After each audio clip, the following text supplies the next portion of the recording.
Listen, come here. This topic is sending shockwaves through Asia and beyond. Hold on to your seats because Japan just threw us a curveball saying that they started releasing treated radioactive water from the wrecked Fukushima nuclear power plant into the Pacific Ocean. You want to talk about it? Let's get cryptic.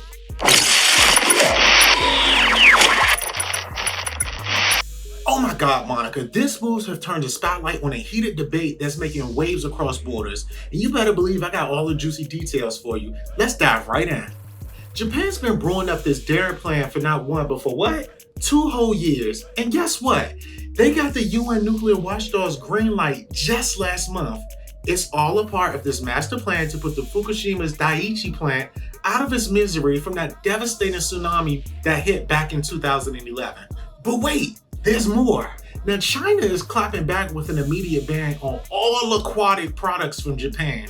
Highly concerned is an understatement. China's custom bureaus practically shouted from the rooftops about the risk of radioactive contamination and the potential fallout on Japan's food and agricultural goodies. But Tokyo's not backing down. They're waving the science flag, and guess what? Even the International Atomic Energy Agency thinks the impact is negligible.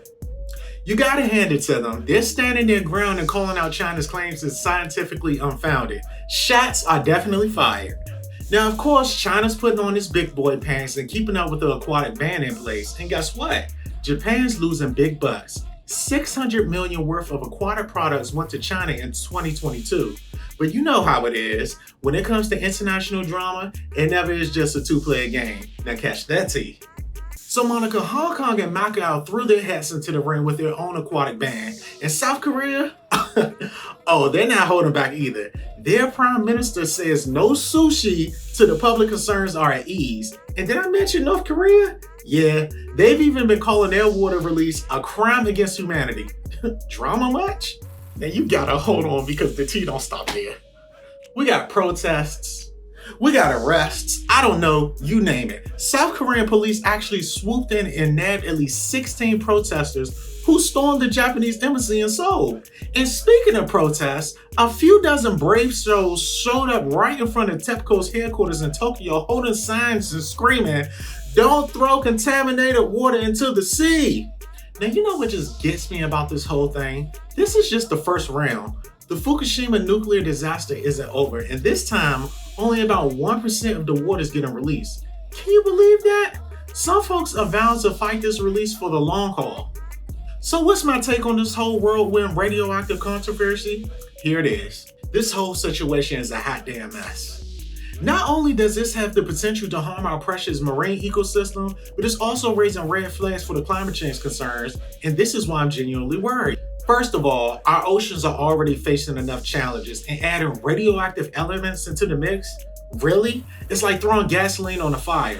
Marine life is already struggling with pollution, habitat loss, and overfishing. Now we're tossing in potential radiation? It's like a nightmare cocktail for our underwater friends. And again, let's not forget about climate change. You know I'm all about being eco-conscious.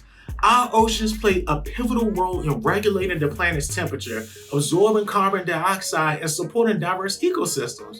But when we start tampering with these delicate systems, it's like messing with the heart of our planet's health.